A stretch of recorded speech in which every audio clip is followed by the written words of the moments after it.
Le Dafresh Morning, c'est 104.5 tonnes de bonne humeur.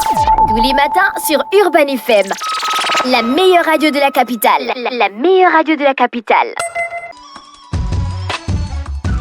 Vous êtes sur les 104.5, on est avec Jean-Paul. Jean-Paul, bonjour. Bonjour Dafresh. Comment tu vas ce matin? Ça va très bien. Et à la forme? Oui. Alors, quoi de neuf?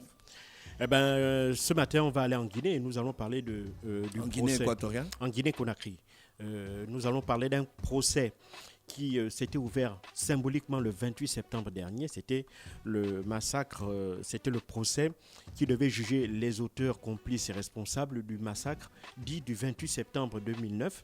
Pour revenir au fait, il faut savoir qu'à cette époque, la Guinée-Conakry était dirigée par un gouvernement putschiste, un peu à l'image de ce qui se passe là actuellement en ce moment. Et ce gouvernement, cette junte militaire était dirigée par le capitaine Moussa Dadis Camara, qui était arrivé au pouvoir en décembre 2008. Et donc, il faut savoir que quelques semaines auparavant, le capitaine Moussa Dadis Camara faisait face à une fronde, notamment de l'opposition politique guinéenne, qui ne voulait pas qu'il se présente aux élections présidentielles qui devaient être organisées pour permettre un retour à un ordre constitutionnel normal à l'époque. Et donc, pour montrer la capacité de mobilisation et de contestation des populations vis-à-vis de ce projet de maintien au pouvoir du capitaine Moussa Dadis Camara à l'époque, ils avaient donc organisé un important meeting politique dans le stade de la ville de Conakry. Et donc, c'est ainsi que le 28 septembre 2009, environ 50 000 personnes étaient réunies à l'appel des partis politiques de l'opposition pour afficher, pour dire à Moussa Dadis Camara le refus du peuple guinéen de le voir, si tu veux, participer à cette élection. C'est l'élection présidentielle qui, par la suite, permettra à Alpha Condé d'arriver au pouvoir. Et donc, à cette époque, que vont faire les militaires? Je préfère parler des militaires parce que justement, le procès d'aujourd'hui vise notamment à rétablir la vérité des faits sur cet événement-là. On va voir des régiments de l'armée guinéenne qui vont foncer dans le stade, parce qu'il faut savoir que la junte de Moussa Dadis Camara avait interdit l'organisation de cette manifestation. Et donc les militaires vont se rendre donc au stade et donc vont faire preuve d'une incroyable violence, d'une incroyable cruauté à l'égard des 50 000 personnes qui étaient à l'intérieur du stade. Alors, on sait aujourd'hui, il y a eu des centaines de morts, il y a eu des centaines de femmes qui auront été violées, il y aura eu des milliers de blessés. Maintenant, sur les chiffres exacts, tout le monde n'est pas tout à fait d'accord. Certaines organisations non gouvernementales parlent de 157 morts, à peu près 200 femmes qui avaient été violées ce jour-là dans l'enceinte du stade, et on compte à peu près 1400 blessés. Alors, d'autres, notamment le gouvernement actuel, va reconnaître un chiffre environ de 150 décédés, à peu près une centaine de femmes violées, et à peu près aussi on tourne aux alentours de 1500 blessés. Donc toutes ces personnes-là, toutes les familles de ces victimes-là sont constituées partie civile et donc vont prendre part au procès. Et donc parmi les auteurs ou les responsables présumés de cette affaire, il y a 3 personnalités qui tiennent le haut de la dragée, si on peut le dire. On a donc le capitaine Moussa Dadis Camara, qui était le chef de la junte, qui est responsable, que l'on tient pour responsable de fait, puisque c'était lui le commandant de l'armée, qu'on tient responsable de fait de ces massacres. Il y a aussi M. Aboubakar Sidiki Diabaté, qui était adjudant, qui était non seulement l'aide de camp de Moussa Dadis Camara, mais qui était aussi l'ancien chef de son unité de protection, donc qui était le responsable de sa sécurité rapprochée. Et c'était lui qui avait justement dirigé cette expédition de militaires qui avait entamé cette répression-là au stade. Et puis, il y avait également une autre personnalité, à savoir le colonel Moussa Tiekboro Camara, qui, lui, à l'époque, occupait le poste de secrétaire d'État chargé des services spéciaux et de la lutte contre les crimes organisés, qui est un peu celui qui aurait chapeauté l'organisation opérationnelle, si tu veux, de cela. À côté donc de ces 3 personnalités, il y a à peu près une douzaine de personnes qui figurent sur le box des accusés. toutes ces personnes sont placées en détention déjà depuis même bien avant, 2 jours bien avant l'ouverture du procès. Il faut savoir par exemple que le capitaine Moussa Dadis Camara, après 12 années d'exil au Burkina Faso, à la suite de la tentative d'assassinat dont il avait été victime en janvier 2010, avait décidé de rentrer en Guinée pour laver son affront et faire face justement à ces accusations au cours de ce procès. Et il avait été immédiatement placé en détention préventive et tous les autres co-accusés également sont placés en détention préventive. Et donc, ce sont particulièrement ces 3 personnalités-là dont on attend des témoignages. Pour le moment, seul le colonel Moussa Tchekboro Camara est passé. Dans un premier temps, il ne faut pas l'oublier, à l'ouverture, il y avait d'abord l'une des plusieurs raisons. Alors, il faut se demander pourquoi est-ce que pour un événement qui a eu lieu en 2009, ce n'est qu'en 2022 qu'on organise le procès en réalité. Il y a eu un certain nombre de difficultés auxquelles à la fois les différents gouvernements ont dû faire face, à la fois des difficultés politiques en fait, et des difficultés financières et matérielles. Et puis aussi, il y a eu un certain nombre d'obstacles qui ont fait que sur le plan matériel, notamment dans la réalisation de l'enquête, il y a eu des difficultés à ce que cette enquête-là puisse se faire.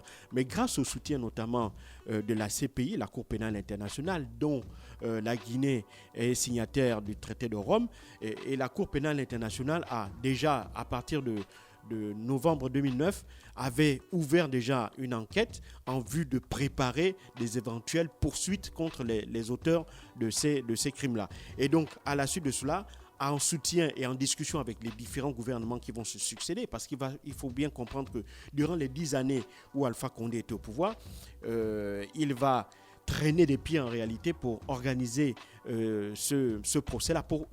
Pourquoi ? Pour la simple et bonne raison que pour lui, il estimait que en l'état organisé, ce procès risquait pour lui de, si tu veux, mettre en danger son régime, dont les principaux responsables sur les questions de défense et de sécurité étaient déjà en poste à l'époque où Moussa Dadis Camara était à la tête de la junte. Donc, il va pour en réalité protéger un certain nombre de personnalités des forces de sécurité et de défense. Il va donc privilégier, si tu veux, la protection ou la stabilité de son régime au détriment des droits et de la volonté ou des droits des victimes à réclamer ou à bénéficier de la justice. Et donc, il va falloir attendre l'arrivée de l'actuelle junte dirigée par le colonel Mamadi Doumbouya pour enfin voir les choses aboutir à leur terme à 2 niveaux. D'abord, il faut savoir qu'à l'époque de Alpha Condé, l'une des raisons qui expliquait la non-tenue du procès, c'était que, si tu veux, la salle d'audience du tribunal de première instance de Conakry n'était pas adaptée à accueillir un procès d'une telle ampleur, parce qu'il faut bien le comprendre, c'est un procès d'une taille inédite dans toute l'histoire de la Guinée qui se tient là, parce que d'abord, dans la qualité des co-accusés, on a un ancien président de la République, notamment le capitaine Moussa Dadis Camara, on a un certain nombre de responsables, notamment sécuritaires, qui seront mis là en avant. Et puis, on a le nombre de victimes. Si on compte les décédés, les femmes violées et les blessés, on est environ près de 2000 personnes, de 2000 victimes. Et donc, tout ça va faire que il y a non seulement le passage de Moussa Dadis Camara et ses co-accusés, mais aussi les témoignages de dizaines, voire des centaines de témoins ou de victimes qui passeront à la barre. Et donc tout ça faisait que, à l'époque, il n'y avait pas, selon le gouvernement, les différents gouvernements d'Alpha Condé, il n'y avait pas matériellement une salle qui soit en capacité d'accueillir une telle organisation. Et donc le gouvernement avait décidé, avec l'aide de la communauté internationale, de construire une salle à côté qui soit en capacité plus grande, mieux adaptée, mieux équipée pour pouvoir organiser ce procès-là. Et donc maintenant, c'est dans la concrétisation de ce projet de construction de salle qu'il va y avoir, il faut le reconnaître, les choses ont énormément traîné parce que ça a pris des années. Et dès lors que le colonel Mamadi Doumbouya est arrivé au pouvoir en novembre de l'année dernière, il avait fait d'un point d'honneur la volonté de rapidement lancer ce procès, et il avait justement demandé au gouvernement qu'il avait mis en place de tout mettre en œuvre pour que, à la date symbolique du 28 septembre 2022, eh ben, il y ait l'ouverture non seulement l'inauguration de la salle, mais l'ouverture de ce procès.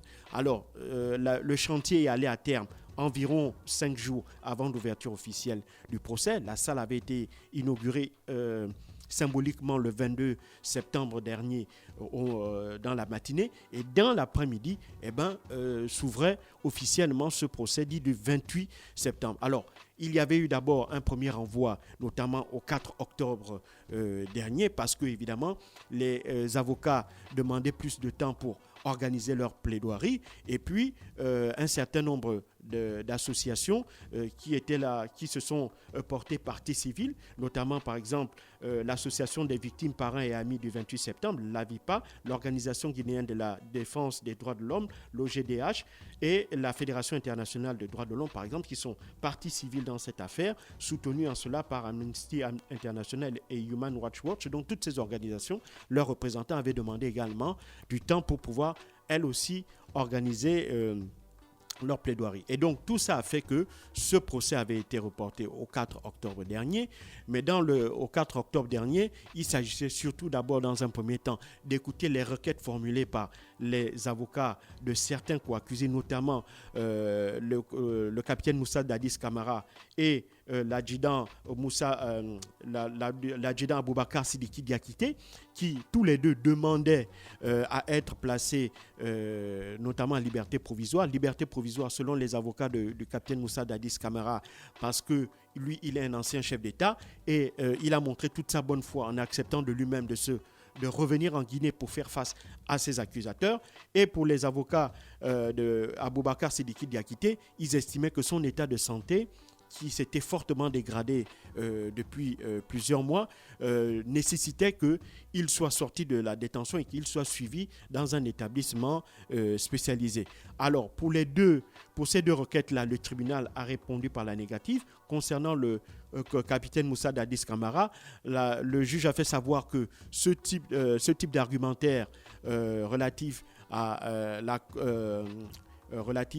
l'octroi de la liberté provisoire à un ancien chef d'État s'appliquait pour les anciens chefs d'État étrangers. Et pour ce qui concerne l'adjudant Aboubacar Sidiki Diakité, le juge a estimé que dans le dossier qui avait été versé par ses avocats, il ne figurait pas un certificat médical qui prouvait du mauvais état de santé de leur client. Donc, ces deux requêtes-là ont été rejetées, et ensuite le procès avait été reporté à lundi 10, donc avant-hier, et ce procès se poursuit. Et selon certains experts, il pourrait durer jusqu'à 1 an, histoire de mettre toute la lumière. Et surtout, ce qui sera entendu, ce sera notamment les passages des capitaines, les lieutenants de l'adjudant Aboubacar Sidiki Diabaté, du capitaine Moussa Dadis Camara et du colonel Moussa Diengbo Koro Camara, qui sont les principales personnalités poursuivies dans cette affaire. Merci Jean-Paul, qui revenait donc sur l'actualité internationale. Ce matin, on était du côté de la Guinée-Conakry, c'est ça? Tout à fait. Merci à tous les auditeurs bien connectés dans l'Uda Fresh Morning, le réveil matinal le plus haut de la capitale, sur la radio la plus haute de la capitale. Le Da Fresh Morning, c'est 104.5 tonnes de bonne humeur. Tous les matins sur Urban FM. La meilleure radio de la capitale. La meilleure radio de la capitale.